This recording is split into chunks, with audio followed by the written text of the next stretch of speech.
এই বিরতির আগে আপনার বেশ কয়েকজন কথা বলতে চাচ্ছিলেন, একজনকে অনুমতি দেওয়া হবে, আপনি কথা বলুন। মাননীয় বিরোধী দলের চিফ হুইপ। মাননীয় স্পিকার, আপনাকে ধন্যবাদ। বিরতির আগে জাতীয় সংসদে আপনার সভাপতিত্বেই একটি বিল সংশোধনী সহ পাশ হয়ে গেল, জুলাই গণঅভ্যুত্থান স্মৃতি জাদুঘর বিল 2026। এই আপনি জানেন মাননীয় স্পিকার যে সরকারের অধ্যাদেশগুলোকে নিয়ে একটা বিশেষ কমিটি করা হয়েছিল, যেই কমিটিতে 98টি অধ্যাদেশ সম্পর্কে আমরা ঐক্যমত পোষণ করেছি যে 98টি অধ্যাদেশ অ্যাজ ইট ইজ এটা সংসদে আসবে বিল আকারে এবং পাশ হবে। বাকিগুলোতে কিছুটাতে নোট অফ ডিসেন্ট সংশোধনী আছে, সেটা নিয়ে আলোচনা হবে। মাননীয় স্পিকার, এই জুলাই গণঅভ্যুত্থান স্মৃতি জাদুঘর বিল 2026 সেটা কিন্তু সেই 98টি অধ্যাদেশের একটি, যেটা নিয়ে সবাই ঐক্যমত ছিল, সরকারি দল বিরোধী দল, যে এই বিলটা যেভাবে অন্তর্বর্তী সরকারের সময় রচিত হয়েছে, গৃহীত হয়েছে, সেভাবে এটা পাশ হবে। এখন আজকে যখন এটি পাশ করার বা বিলটি উত্থাপনের সময় আসলো, দেখেন আধা ঘন্টা আগে একটা সংশোধনী দেওয়া হলো মাননীয় স্পিকার। এখানে সংশোধনী যে কেউ দিতে পারে মাননীয় স্পিকার, যে 98টাতে ঐক্যমত আমরাও করেছি, সেই 98টার প্রত্যেকটাতে আমরা আপত্তি এবং সংশোধনী দিতে পারতাম, কিন্তু এটা আমাদের মধ্যে একটা কনসেনসাস হয়েছিল যে এই বিলগুলো নিয়ে আমরা কোনো প্রশ্ন তুলব না। এই কারণে কিন্তু মাননীয় স্পিকার সেই সব প্রত্যেকটা বিলে কিন্তু আমরা হ্যাঁ বলেছি, আমরা ঐক্যমত দিয়েছি। কিন্তু সরকার দল আজকে এটা আপনার সামনে, এটা কিন্তু রাজনৈতিক সমঝোতা ভঙ্গ করা হলো, কনসেনসাস ভঙ্গ করা হলো। তাহলে এই বিশেষ কমিটি যেটা করা হয়েছিল, সেই কমিটির কোনো প্রয়োজন ছিল না। আমরা জানি সরকারি দল চাইলে যে কোনো আইন, যে কোনো বিল তারা উপস্থাপন করতে পারে, সংশোধনী আনতে পারে, পাস করতে পারে, তাদের সেই মেজরিটি রয়েছে। বিরোধী দলের হা নায়ের আসলে এখানে কোনো মূল্য নেই। কিন্তু আমরা এখানে কেন আছি?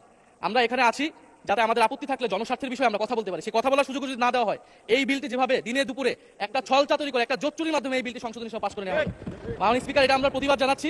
এবং যে সংশোধনী, স্পেসিফিক সংশোধনী নিয়ে যদি আমি একটু বলি 2 মিনিট, যেখানে 2টি সংশোধনী, বিশেষ সংশোধনী এনেছেন একজন মাননীয় সংসদ সদস্য, যেখানে তিনি প্রস্তাব করেছেন যে সংস্কৃতি বিষয়ক মন্ত্রণালয়ের দায়িত্বে নিয়োজিত মন্ত্রী বা প্রতিমন্ত্রী এই জাদুঘরের যে পরিচালনা পর্ষদের সভাপতি হবেন। আগের সংশোধনীর আগের বিলটিতে ছিল যে একজন বিশেষজ্ঞ, সরকার কর্তৃক নিয়োজিত একজন বিশেষজ্ঞ সেটা প্রধান হবেন। এখানে কিন্তু সরকারি নিয়োগ দিবেন, কিন্তু সংস্কৃতি মন্ত্রণালয়ের অধীনে অনেকগুলো প্রতিষ্ঠান আছে, শিল্পকলা আছে, নজরুল একাডেমি আছে, বাংলা একাডেমি আছে, জাতীয় জাদুঘর আছে। এই প্রতিষ্ঠানগুলো কিন্তু, এটা মাননীয় স্পিকার আপনি যেমন রেওয়াজের কথা বলেন, এটাও কিন্তু রেওয়াজ, এখানে বিশেষ সংশ্লিষ্ট ব্যক্তি যাদের সাহিত্য, ইতিহাস, সংস্কৃতি এক্সপার্টাইজ আছে বা জাদুঘর নিয়ে এক্সপার্টাইজ আছে, তাদেরকে সেই দায়িত্বগুলো দেওয়া হয়। সেই ধারাবাহিকতাতেই জুলাই গণঅভ্যুত্থান স্মৃতি জাদুঘর, এটা কিন্তু কোনো শাখা জাদুঘর না, এটা একটা স্বতন্ত্র, একটা বিশেষায়িত জাদুঘর।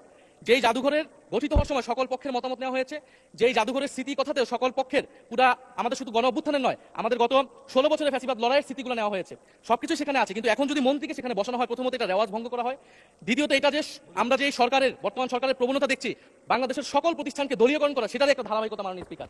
আমরা দেখেছি বাংলাদেশ ব্যাংক দখল হয়ে ব্যাংককে দলীয়করণ করা হয়েছে, স্থানীয় সরকার প্রতিষ্ঠানগুলোকে দলীয়করণ করা হচ্ছে, এমনকি ক্রিকেট বোর্ড, সেখানেও মাননীয় স্পিকার দলীয়করণ, পরিবারকরণ সবকিছু করা হয়ে গেছে। আমাদের মাননীয় মন্ত্রীদের সন্তানরা সেই ক্রিকেট বোর্ডের সদস্য হয়ে গেছে। এখন আমাদের জুলাই গণঅভ্যুত্থান জাদুঘর, সেইখানে মাননীয় মন্ত্রীকে কেন সভাপতি হতে হবে? সেটা তো মন্ত্রণালয়ের অধীনে একটি প্রতিষ্ঠান।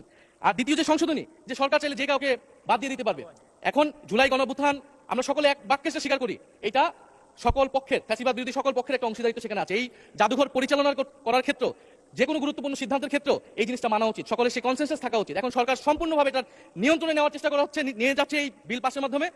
ফলে আমি আপনার কাছে এটার অনুরোধ জানাবো, আহ্বান জানাবো সরকারের প্রতি, যে সংশোধনী বাদ দিয়ে এটা এখনই যেইভাবেই এটা বিল ছিল, যে ঐক্যমত হয়েছিল বিশেষ কমিটিতে, সেই অনুযায়ী যাতে এই বিলটি আবার পাস করার ব্যবস্থা করা হয়, বা সেই অনুযায়ী আইন অনুযায়ী ব্যবস্থা গ্রহণ করা হয় মাননীয় স্পিকার। আর না হলে আমাদের এখানে থাকার কোনো দরকার নেই। সরকারের নজিরবিহীন যেভাবে দলীয়করণ চলতেছেন প্রতিষ্ঠানগুলোকে, আমাদের দেশের প্রতিষ্ঠানগুলো এই কারণেই দাঁড়ায় না, কারণ সরকার, তার দল, তার গুন্ডা বাহিনী, রাজনীতি সবকিছুকে তার নিয়ন্ত্রণে কেন থাকতে হবে? মাননীয় স্পিকার, আপনাকে ধন্যবাদ। ধন্যবাদ মাননীয় চিফ হুইপ।